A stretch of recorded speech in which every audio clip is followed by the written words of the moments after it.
বাজান রে আছে না নাই একটু আওয়াজ করে চিৎকার করে বল। আমি আজ যদিও তো একজন মা হারা সন্তান, 18টা বছর হয়ে গেল আমি আমার মাকে হারিয়েছি। এই 18 বছর পর্যন্ত আমি নিজের টাকা দিয়ে একটা আপেল কিনে আমার মাকে খাওয়ানোর সাধ্য আমার হয় নাই।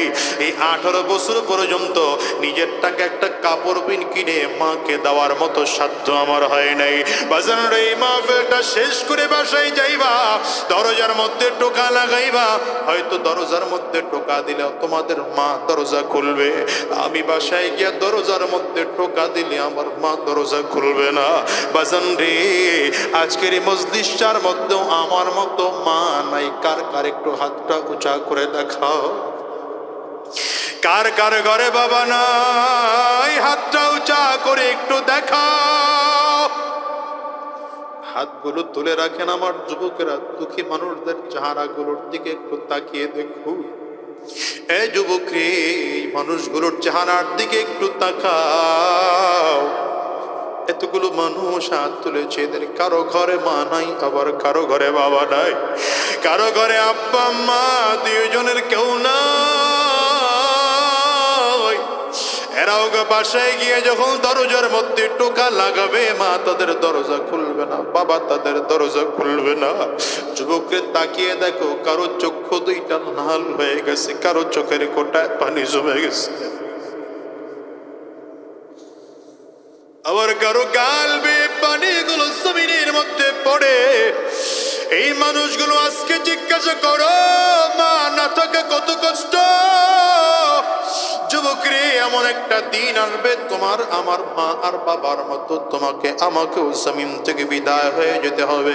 সাবধান, রব্বে করিম তো বারবার করে বলে দিয়েছেন, ওয়ালা তামুতুন্না ইল্লা ওয়া আনতুম মুসলিমুন। আল্লাহ তাআলা তো বলেই দিয়েছেন, মুসলমান না হইয়া জমিন থেকে মৃত্যুবরণ করো না, মুসলমান না হইয়া মৃত্যুবরণ করো না। বাবা, ব্যাপারটা কিন্তু এমন নয় আগে মুসলমান হব এরপরে মৃত্যুবরণ করব, এমন কিন্তু নয়।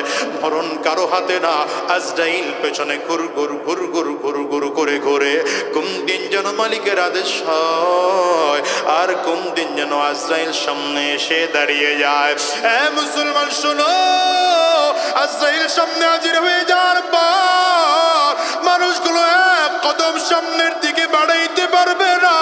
ওই মানুষটার খুব মনে যাবে, এখন তওবা করে ফেলি, এখন পাক্কা সচ্চা ইমানদার হয়ে যায়, কিন্তু না, ইমানদার হলেও কাজে লাগবে না। বাজানদের জন্য অনুরোধ করে যায়, আজকের ময়দানটা থেকে ওয়াদা করে বিদায় হও। আয় আল্লাহ, কতদিন এই জমিনের মধ্যে থাকবো জানি না, কয়দিন কবে জমিন থেকে বিদায় হয়ে যাব আল্লাহ জানি না। আয় আল্লাহ, তবে যতদিন এই জমিনের মধ্যে থাকবো আর হারাম রাস্তায় কদম বাড়াবো না, শয়তানি রাস্তায় কদম বাড়াবো না, গুনাহের পথের মধ্যে আর কদম বাড়াবো না, আর হারাম রাস্তায় কদম বাড়াবো না। আয় আল্লাহ, যতদিন এই জমিনের মধ্যে থাকবো তোমার গোলামি করে করে চলবো, নবীজির আদর্শ মেনে মেনে চলবো, কোরআন ও সুন্নাহ অনুযায়ী নিজের জীবনটাকে সাজাবো। কারা কারা তৈয়ার বাজান গো? দুইটা হাত উঁচা করে আমার আল্লাহকে দেখাও। আওয়াজ দিয়ে চিৎকার করে জোরে বলো আল্লাহ। আরো জোরে চিৎকার করে জবান খুলে বলো আল্লাহ। চোখে যদি পানি না আসে, কান্নার ভান ধরে আমার মালিক রে চিল্লায় ডাক দাও না আল্লাহ। দয়ার মালিক,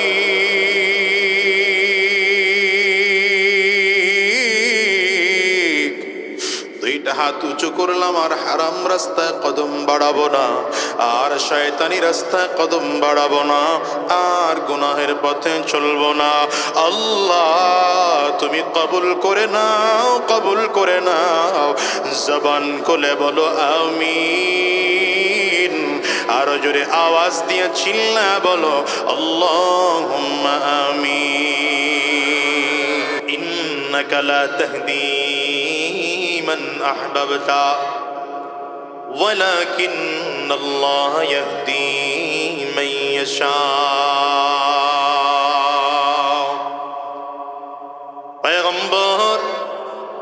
যাকে মোহাব্বত করবেন চাইলেই তাকে আপনি হিদায়াত দিতে পারবেন না। আপনি যাকে মোহাব্বত করবেন তাকে আপনি হিদায়াত দিতে পারবেন না। হিদায়াতের মালিক আমি আল্লাহ। আমি আল্লাহ তাআলা যাকে চাইব আমি আল্লাহ তাআলা তাকে হিদায়াত দান করব। বলেন হিদায়াতের একমাত্র মালিককে আঙ্গুল উঁচা করে জবান করে চিৎকার করে জোরে বলেন, আরো জোরে আওয়াজ করে আঙ্গুল উঁচা করে বলেন হিদায়াতের একমাত্র মালিককে।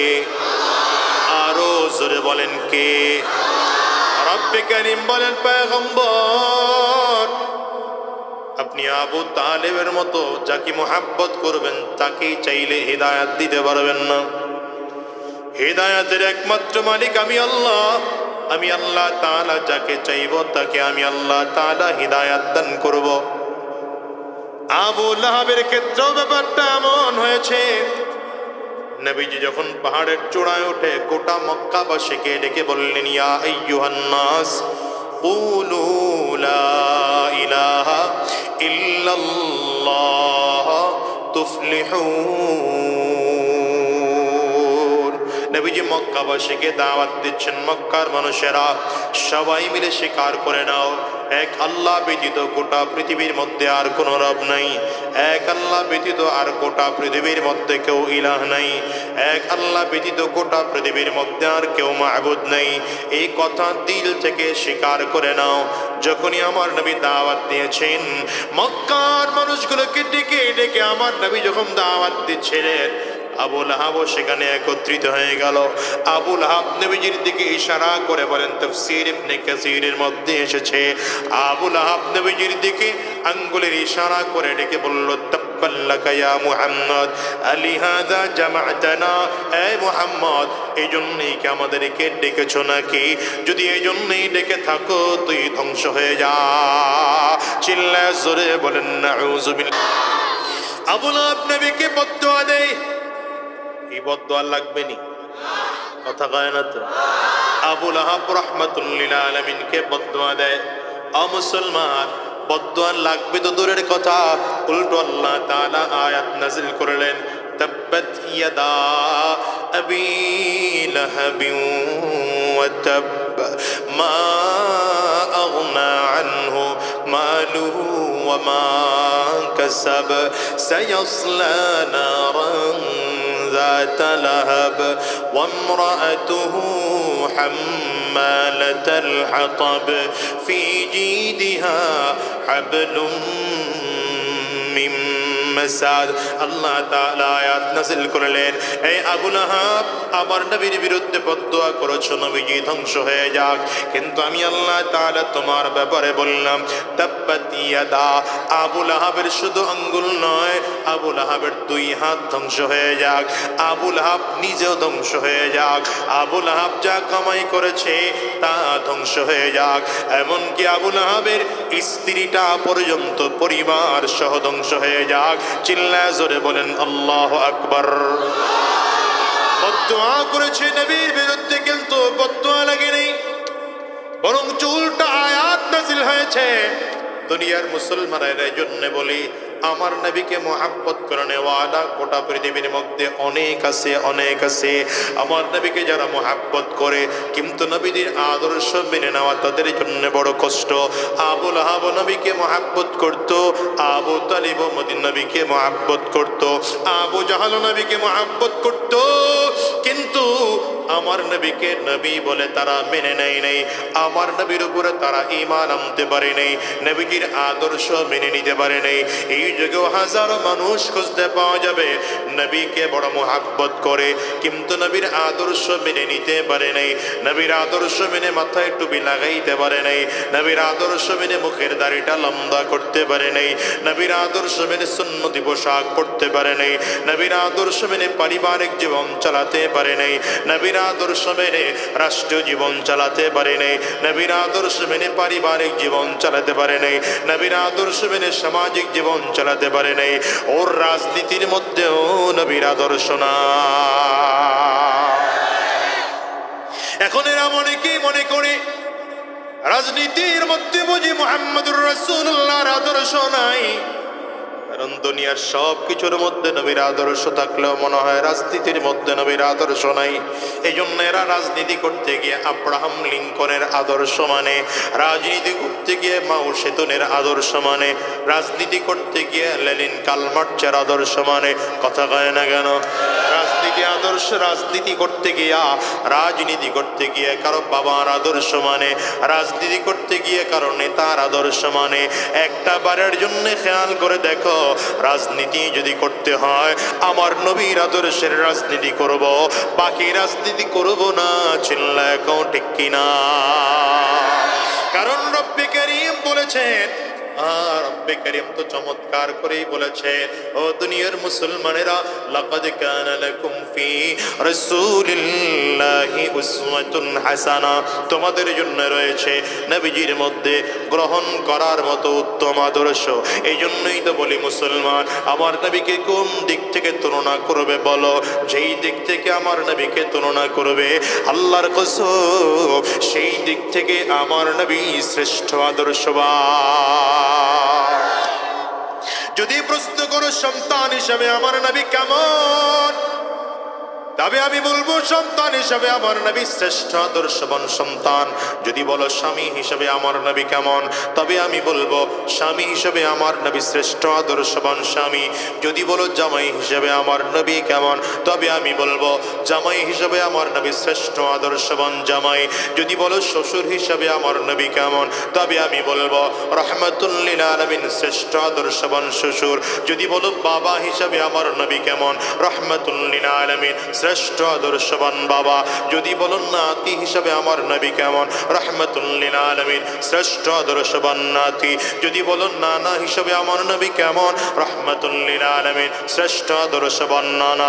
যদি বলো দাদা হিসাবে আমার নবী কেমন, তো রাহমাতুল লিল আলামিন শ্রেষ্ঠ আদর্শবান দাদা। যদি বলো বন্ধু হিসাবে আমার নবী কেমন, তো রাহমাতুল লিল আলামিন শ্রেষ্ঠ আদর্শবান বন্ধু। যদি বলো নেতা হিসাবে আমার নবী কেমন, রাহমাতুল লিল আলামিন শ্রেষ্ঠ আদর্শবান নেতা। যদি বলো রাজনৈতিক ব্যক্তিত্ব হিসাবে আমার নবী কেমন, রাহমাতুল লিল আলামিন শ্রেষ্ঠ আদর্শিক রাজনৈতিক ব্যক্তিত্ব। যদি তুমি প্রশ্ন করো আমার নবী প্রেসিডেন্ট হিসাবে কেমন, তবে আমি বলবো রাহমাতুল লিল আলামিন গভর্নমেন্ট অফ মদিনার শ্রেষ্ঠ আদর্শবান প্রেসিডেন্ট আমার নবী। এই চিল্লা আওয়াজ করে বলো ঠিক কিনা? मेरा नबी मेरा नबी मेरा नबी है, वो मेरा नबी मेरा नबी मेरा नबी है। बोले वो मेरा नबी मेरा नबी मेरा नबी है, वो मेरा नबी मेरा नबी मेरा नबी है।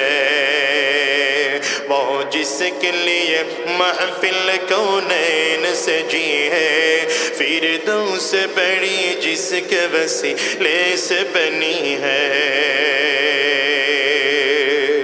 कष्ट है, असुविधा, वो हाशिमी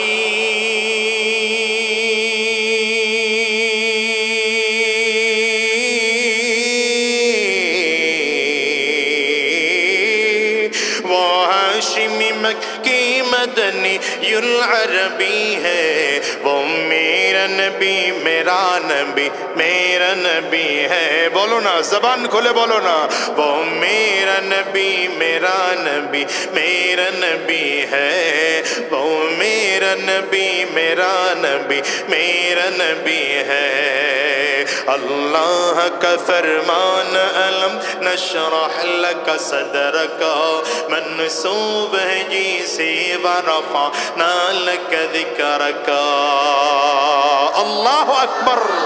अरे कुरआनुल करीम আমার আল্লাহ তাআলা 25 জন নবীর নাম নিয়েছেন, সবাইকে আল্লাহ তাআলা নাম ধরে ধরে ডেকেছেন, কিন্তু না আমার নবীকে কোরআনে আল্লাহ তাআলা কোথাও নাম ধরে ডাকেন নাই। আদম আলাইহিস সালামকে কোরআনে আল্লাহ তাআলা ইয়া আদম বলে ডেকেছেন, দাউদ আলাইহিস সালামকে কোরআনে আল্লাহ নাম ধরে ডেকেছেন, ইব্রাহিম আলাইহিস সালামকে আল্লাহ কোরআনে নাম ধরে ডেকেছেন, ইসমাঈল আলাইহিস সালামকে কোরআনে আল্লাহ নাম ধরে ডেকেছেন, নূহ আলাইহিস সালামকে আল্লাহ কোরআনে কোরআনে নাম ধরে ডেকেছেন, কিন্তু নাম আর নবীকে আল্লাহ তাআলা কোরআনের কোথাও ইয়া মুহাম্মদ বলে নাম ধরে ডাকেননি। ডেকেছেন তো আলাদা উপাধি দিয়ে, তাহা বলে ডেকেছেন, ইয়াসিন বলে ডেকেছেন, ইয়া আইয়ুহাল মুজাম্মিল বলে ডেকেছেন, ইয়া আইয়ুহাল মুদ্দাসসির বলে ডেকেছেন। আমার নবীর সাথে আল্লাহ তাআলা যখন কথা বলেন তো আল্লাহ তাআলা বলেন আলাম নাশরাহ লাকা সাদরাক ওয়া ওয়াদা'না আনকা বিজরাক আল্লাযী আনকাযা যাহরাক। আমার নবীকে আল্লাহ তাআলা যখন পুরনো স্মৃতি স্মরণ করিয়ে দেন তো আল্লাহ তাআলা বলেন আলাম ইয়াজিদকা ইয়াতীমান ফাআওয়া ওয়া ওয়াজাদাকা দাল্লান ফাহাদা ওয়া ওয়াজাদাকা আইলান ফাআগনা। আরে আমার নবীকে আল্লাহ তাআলা যখনই আমার নবীকে সান্ত্বনা দেন তো আল্লাহ তাআলা বলেন ওয়া রাফা'না লাকা যিকরাক। আল্লাহু আকবার চিৎকার করে জবান খুলে বলো अल्लाह का फरमाना अलम नशरह लक सदरक मंसूब है जी से वरफअना लक ज़िक्रक। जिस ज़ात का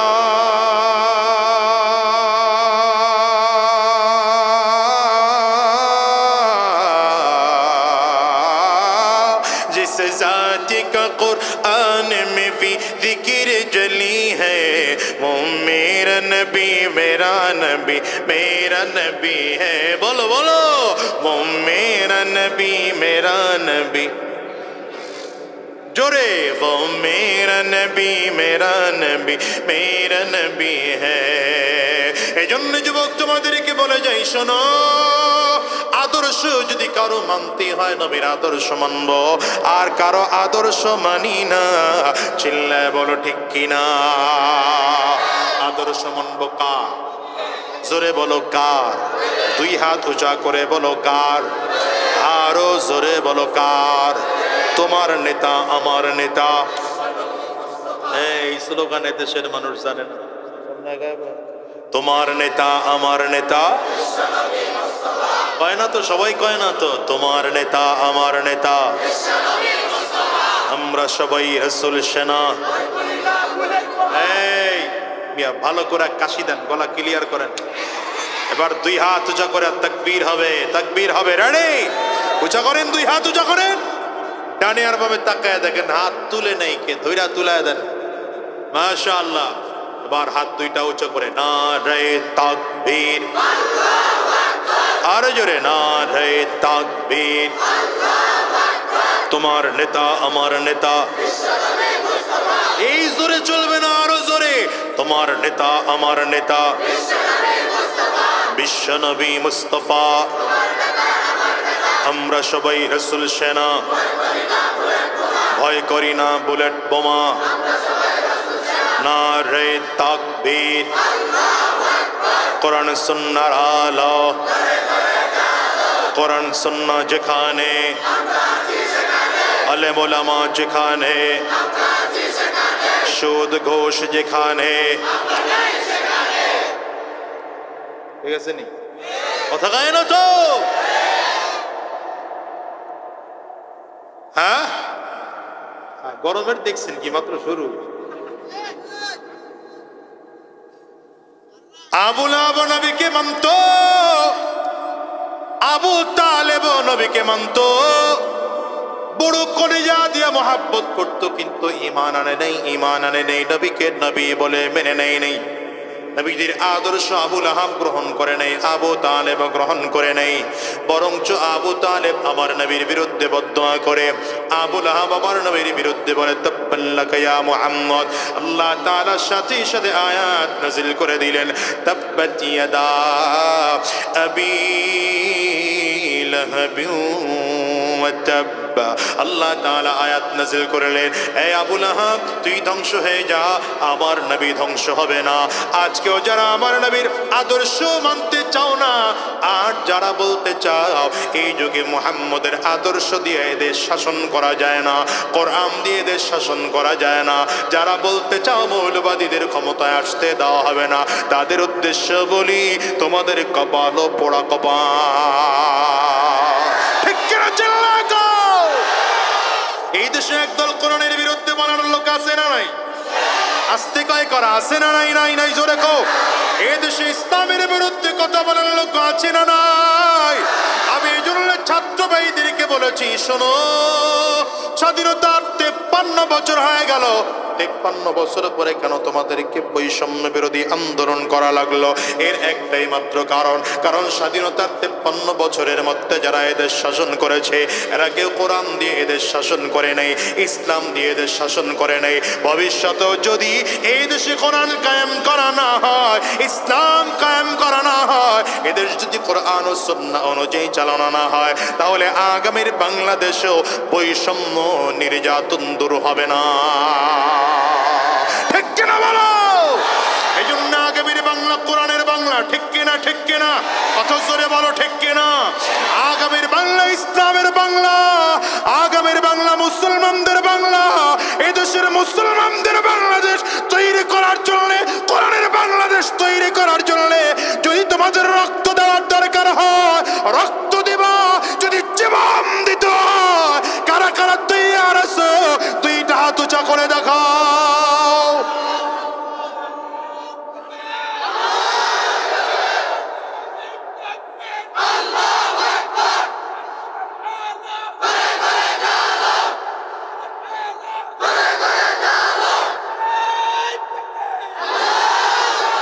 কষ্ট হয় বুঝি আপনাদের?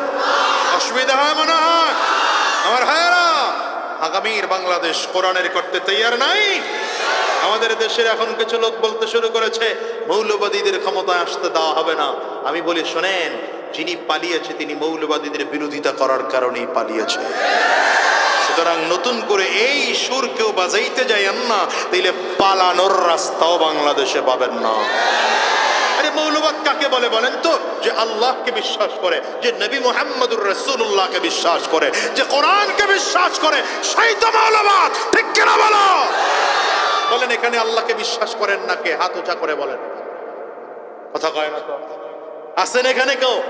নবী মুহাম্মদুর রাসূলুল্লাহকে নবী বলে বিশ্বাস করেন না এখানে কেউ আছে? কোরআনকে কেউ বিশ্বাস করেন না এমন আছেন এখানে? তবে আমরা সব মৌলবাদ। ঠিক কিনা বলে? এদেশ মৌলবাদীদের দেশ, এদেশ কোরআনওয়ালাদের দেশ, বেঈমান জালেমদের দেশ নয়। জিন্দাবাদ জিন্দাবাদ এই ইসলামী মৌলবাদ, মূল ছাড়া সব ভ্রান্তবাদ, মুর্দাবাদ মুর্দাবাদ, জিন্দাবাদ জিন্দাবাদ। বলেন না, জিন্দাবাদ জিন্দাবাদ এই ইসলামী মৌলবাদ, মূল ছাড়া সব ভ্রান্তবাদ, মুর্দাবাদ মুর্দাবাদ, জিন্দাবাদ জিন্দাবাদ। কষ্ট হয়, অসুবিধা হয়। দুপাওয়ালা পশুর মানুষ থেকে পড়ছে বাদ, শত্রুর বলি শিখে নিজের বাপকে বলছে মৌলবাদ। দুপাওয়ালা পশুর মানুষ থেকে পড়ছে বাদ, শত্রুর বলি শিখে নিজের বাপকে বলছে মৌলবাদ। জন্ম মৃত্যু সবই ওদের, মূল ছাড়া তাই নাই ঠিক। ধর্মে নাস্তিক জন্ম যার, ছুটছে ওরা দিক বিদিক। মূল ছাড়া সব পরগাছা আর রুশ ভ্রান্ত মতবাদ, মূল ছাড়া সব পরগাছা আর রুশ ভ্রান্ত মতবাদ। মানুষ নাকি বানর জাতি, ডারউইনের ভ্রান্তবাদ। জিন্দাবাদ জিন্দাবাদ ইসলামী মৌলবাদ, মূল ছাড়া সব ভ্রান্তবাদ, মুর্দাবাদ মুর্দাবাদ, জিন্দাবাদ জিন্দাবাদ জিন্দাবাদ জিন্দাবাদ জিন্দাবাদ জিন্দাবাদ ইসলামী মৌলবাদ, মূল ছাড়া সব ভ্রান্তবাদ, মুর্দাবাদ মুর্দাবাদ, জিন্দাবাদ জিন্দাবাদ। সূরা লাহাব যখন নাজিল হলো, আবু লাহাবের মেজাজ গরম। কার মেজাজ গরম? আবু লাহাবের মেজাজ খুব গরম।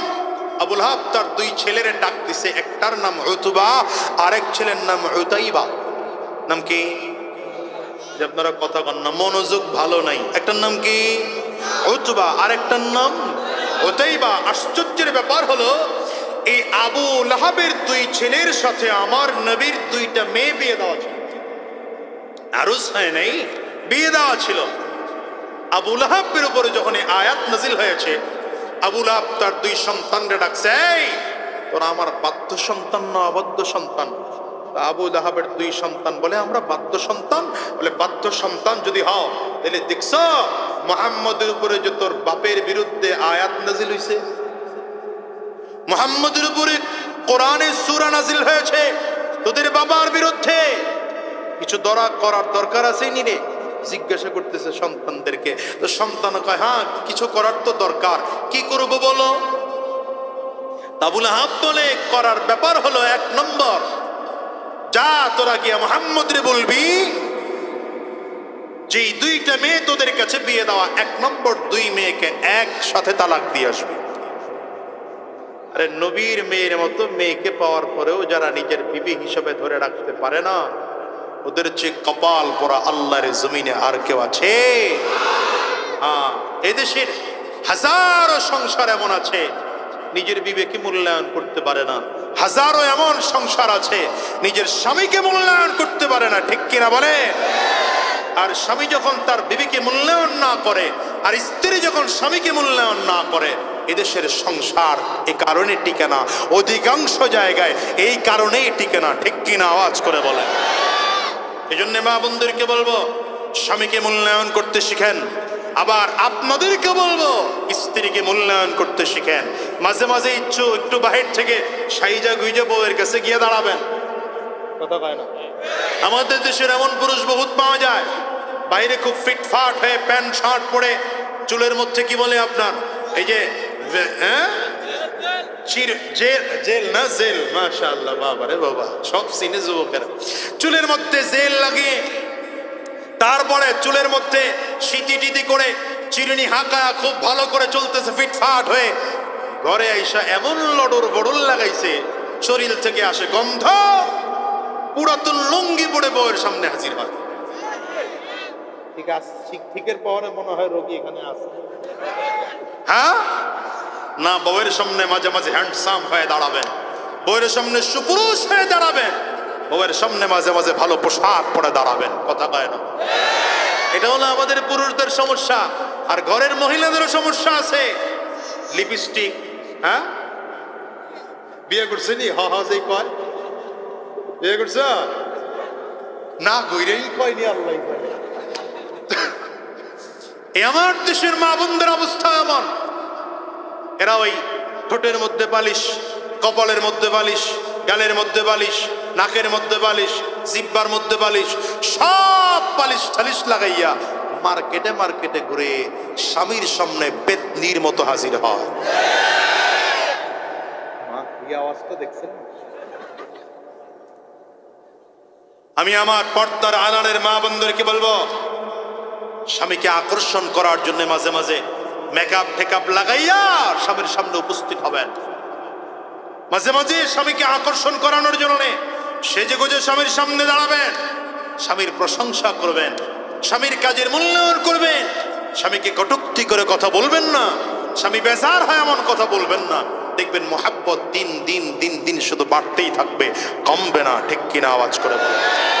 ছোট্ট কাজটুকু করলেই হয়। স্বামী তার স্ত্রীকে কোনোদিন অবমূল্যায়ন করবে না, স্ত্রীও তার স্বামীকে অবমূল্যায়ন করবে না। এতটুকু হলেই দেখবেন সংসারটা জান্নাতের টুকরা হয়ে যায়। তো আবু লাহাবের 2 ছেলে নাম কি গেছে? বুইলা গেছে, ওয়াজ শুনে বুইলা গেছে। একটার নাম কি? উতবা। ওই যে মোবাইল টিপে, তাহলে বুঝবো কেমনে ওয়াজ? এনে বসে বসে ফেসবুক শরীফ মোতালা করলে কথা কয় না, আগে গুগল আলাইহিস সালাম মোতালা করলে এরপরে ওয়াজ মনে থাকে। হ্যাঁ, মনোযোগ দিয়ে শুনতে হবে। আবু লাহাবের 2 ছেলে, একটার নাম উতবা আর একটার নাম উতাইবা। এই 2টা একসাথে নবীজির সামনে দাঁড়িয়েছে, দাঁড়িয়ে বলে, মুহাম্মদ, আমরা তোমার 2 মেয়েকে, আমরা 2 ভাই একসাথে তালাক দিয়ে দিলাম। চিৎকার করে জোরে বলেন নাউযুবিল্লাহ। একজন মেয়ে তালাক হওয়া বাবার জন্য কত কষ্টের। এই মজলিসে যদি এমন কেউ থাকেন যার মেয়ে তালাক হয়েছে, সেই বুঝবেন কতটা কষ্টের, ঠিক কিনা আওয়াজ করে বলেন? নবীজির চোখ দিয়ে পানি বের হচ্ছে, কিন্তু বেঈমানের বিরুদ্ধে কোনো কথা বলে না। হঠাৎ করে 2 ভাই একসাথে ডেকে বলে, মুহাম্মদ, আমরা 2য় নম্বর কথা তোমাকে বলছি, তুমি যে আল্লাহর দাওয়াত দাও, এই আল্লাহ আমরা মানি না। প্রথমটা তো যা ছিল ছিল, হ্যাঁ, এই আল্লাহকে তোমরা মানি না। শুধু তাই না, এই কথা বলে নবীজির উপর হামলা করেছে, নবীজির জামা মুবারক টেনে ছিঁড়ে ফেলে। নবীজি এতক্ষণ ঠান্ডা ছিলেন, নবীজির মেয়েকে তালাক দিয়েছে, তাতেও নবী কিছুই বলেন নাই। নবীজির জামা টেনে ছিঁড়ে ফেলেছে হামলা করে, তাতেও নবী কিছুই বলেন নাই। তো যখনই বলেছে তোমার আল্লাহ মানি না, রাহমাতুল্লিল আলামিন আর সহ্য করতে পারলেন না, নবীজির জবান থেকে বদদুয়া বের হয়ে গেল, আল্লাহ আমি যেন শুনি এই উতবাকে কুকুরে কামড়ায়া কামড়ায়া জমিন থেকে বিদায় করে। নবীজির জবান থেকে বদদুয়া বের হয়ে গেছে, কবুল হতে দেরি হয়? আমার নবীর দোয়া, আমার নবীর দোয়া কবুল হতে দেরি হবে? কিন্তু উতবাও বুঝতে পেরেছে যে মুহাম্মদের দোয়া কবুল না হয়ে পারে না। এই জন্য সে তখন থেকে শুরু করে যখনই কোথাও যাইতো সাথে সিকিউরিটি গার্ড নিয়ে যাইতো, একা একা চলতো না। ব্যবসায়ী সফরে রওনা করেছে উতবা, ব্যবসায়ী সফর থেকে ফিরে আসতেছে, সন্ধ্যা হয়ে গেল। আগেকার যুগের অবস্থা, মানুষ তাঁবু টানিয়ে টানিয়ে বিভিন্ন জায়গায় রাত যাপন করত, দিনের বেলা আবার পথ চলা শুরু করত। এক জায়গায় তাঁবু গাড়বে, অপেক্ষা করতেছে, হঠাৎ করে তাকিয়ে দেখে পাহাড়ের চূড়ার থেকে একটা বাঘ বারবার করে তাকায়, উতবার দিকে তাকায়। উতবা তাকায় বলে, দেখো পরিস্থিতি ভালো মনে হয় না, এই বাঘটা আমার দিকে যেমনি তাকায় মনে হয় আমারে খেয়ে ফেলবে। কারণ এই উতবা ডান দিকে যায়, বাঘটাও ঘাড় ঘুরায় ডান দিকে তাকায়, আবার বাম দিকে যায়, বাঘটাও বাম দিকে তাকায়। দেখলে আমার অবস্থা মনে হয় ভালো না।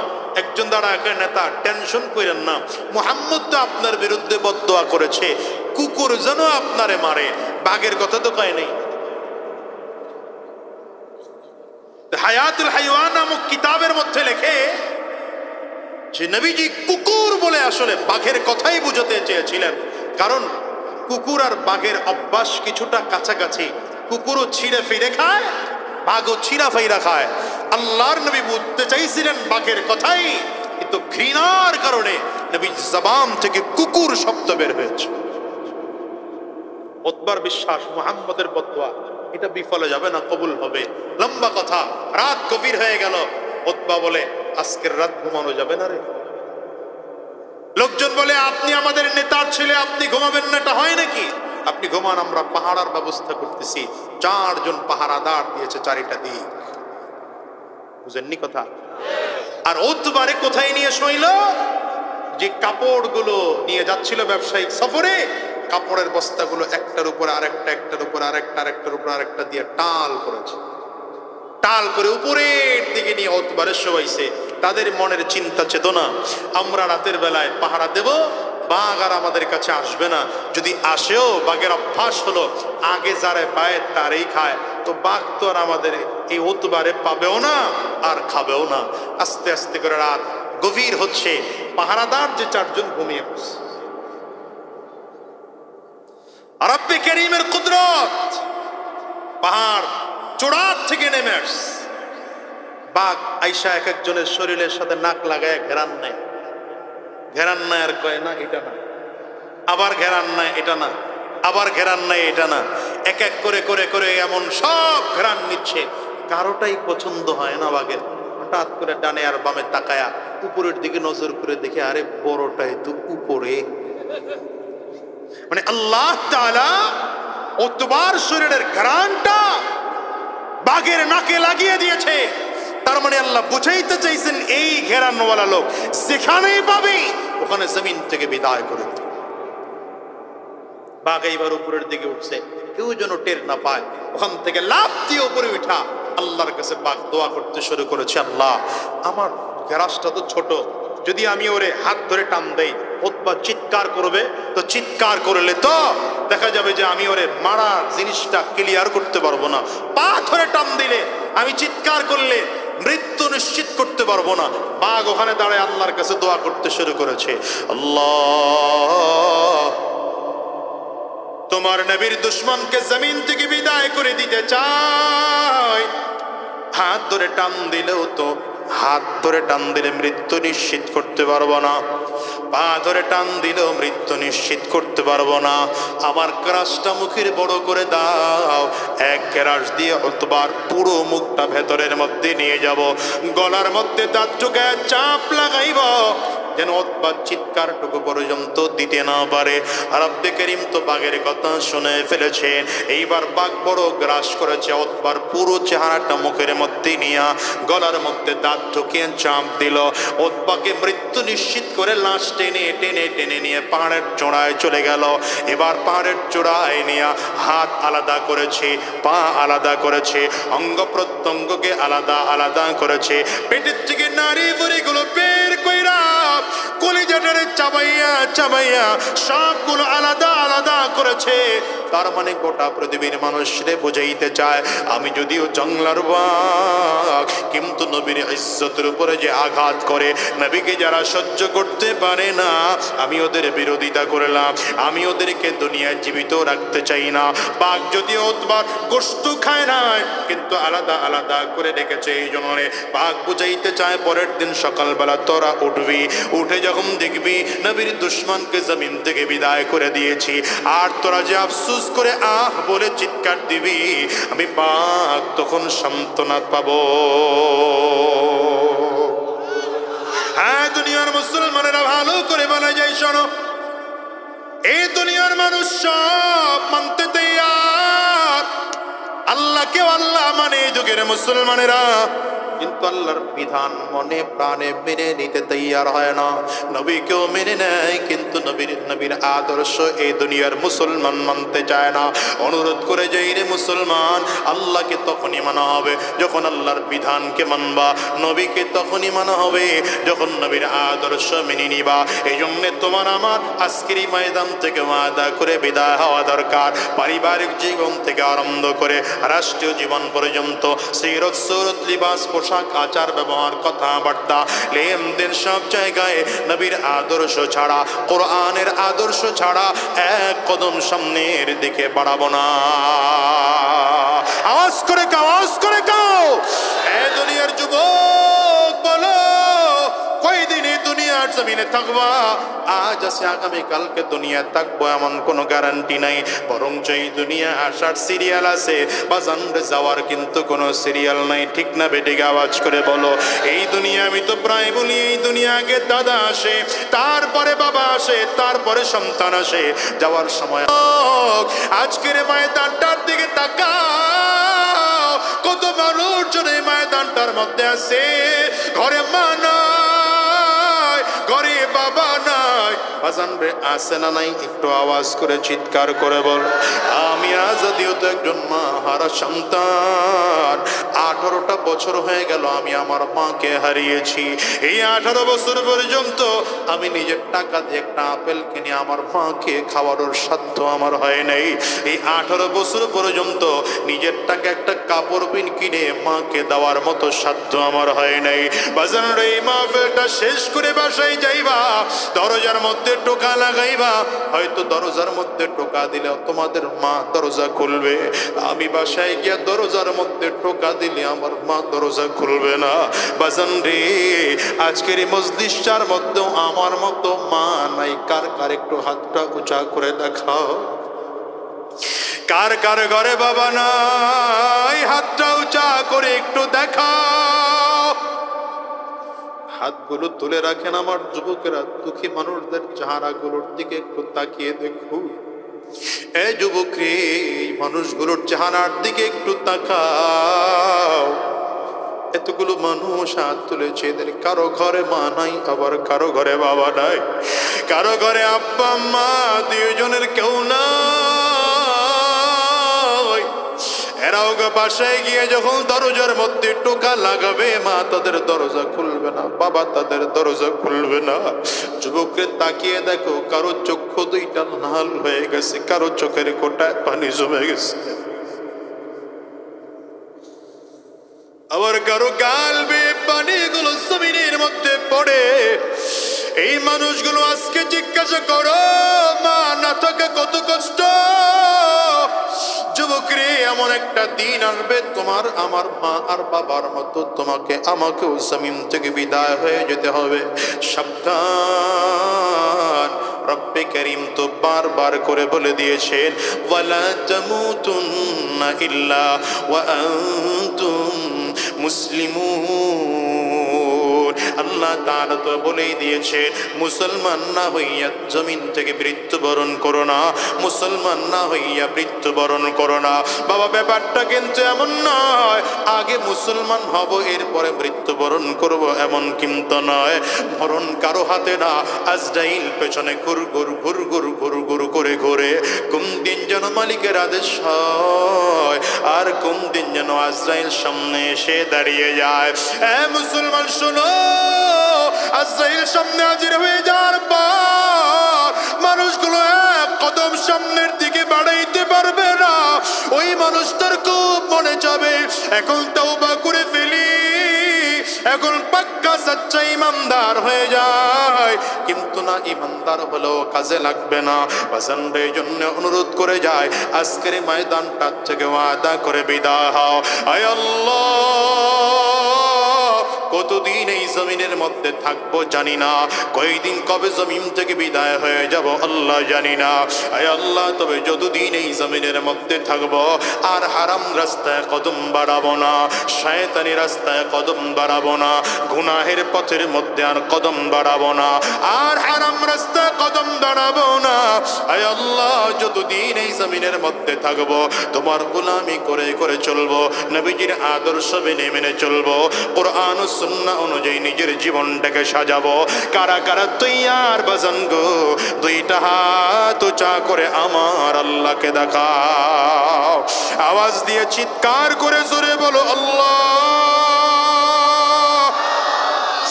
আরো জোরে চিৎকার করে জবান খুলে বলো আল্লাহ। চোখে যদি পানি না আসে কান্নার ভান ধরে আমার মালিক রে চিল্লায় ডাক দাও না আল্লাহ। দয়ার মালিক,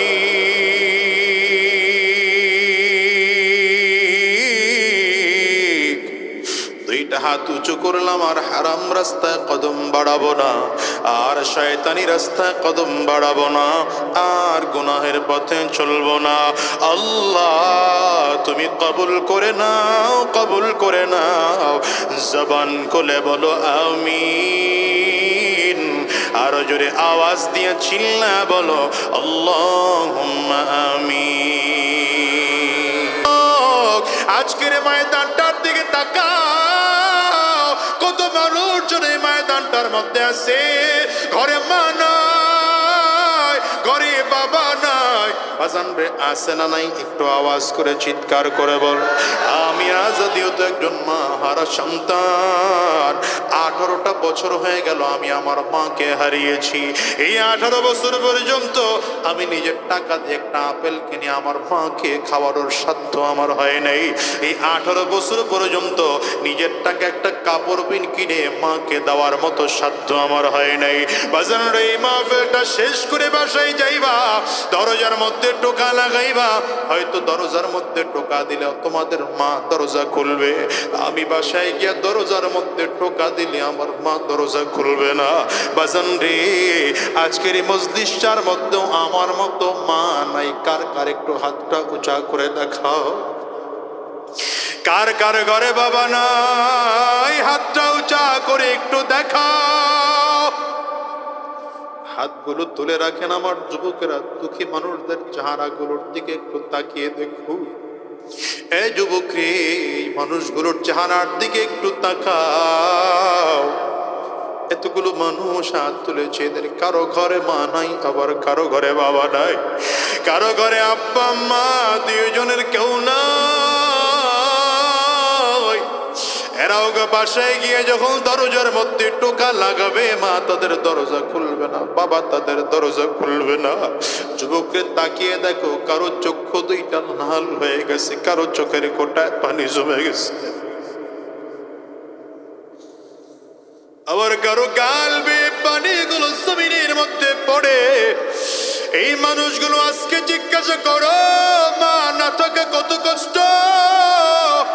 যুবক রে, এমন একটা দিন আসবে তোমার আমার মা আর বাবার মতো তোমাকে আমাকেও জমিন থেকে বিদায় হয়ে যেতে হবে। সাবধান, রব্বে করিম তো বারবার করে বলে দিয়েছেন, ওয়ালা তামুতুন্না ইল্লা ওয়া আনতুম মুসলিমুন। আল্লাহ তাআলা তো বলেই দিয়েছে, মুসলমান না হইয়া জমিন থেকে মৃত্যুবরণ করো না, মুসলমান না হইয়া মৃত্যুবরণ করো না। বাবা ব্যাপারটা কিন্তু এমন নয় আগে মুসলমান হব এরপরে মৃত্যুবরণ করব, এমন কিন্তু নয়। মরণ কারো হাতে না, আজরাইল পেছনে ঘুর ঘুর ঘুর ঘুর ঘুর ঘুর করে ঘুরে কোন দিন যেন মালিকের আদেশ হয় আর কোন দিন যেন আজরাইল সামনে এসে দাঁড়িয়ে যায়। মুসলমান শোনো, আজরাইল সামনে হাজির হয়ে যাওয়ার পর মানুষগুলো এক কদম সামনের দিকে বাড়াইতে পারবে না।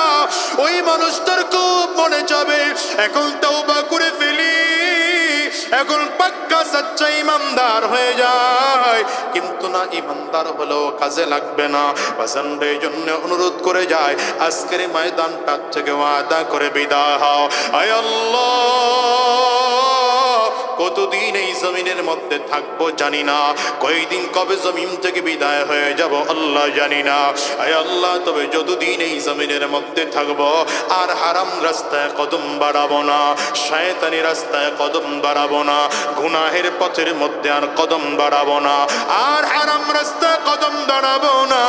আয় আল্লাহ, যতদিন এই জমিনের মধ্যে থাকবো তোমার গোলামি করে করে চলবো, নবীজির আদর্শ মেনে মেনে চলবো, কোরআন ও সুন্নাহ অনুযায়ী নিজের জীবনটাকে সাজাবো।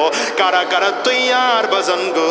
দুইটা হাত উঁচা করে আমার আল্লাহকে দেখাও, আওয়াজ দিয়ে চিৎকার করে জোরে বলো আল্লাহ। আরো জোরে চিৎকার করে জবান খুলে বলো আল্লাহ। চোখে যদি পানি না আসে কান্নার ভান ধরে আমার মালিক রে চিল্লায় ডাক দাও না আল্লাহ। দয়ার মালিক,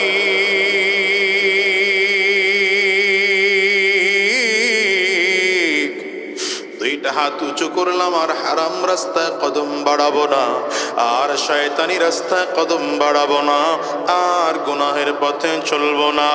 আল্লাহ তুমি কবুল করে নাও, কবুল করে নাও।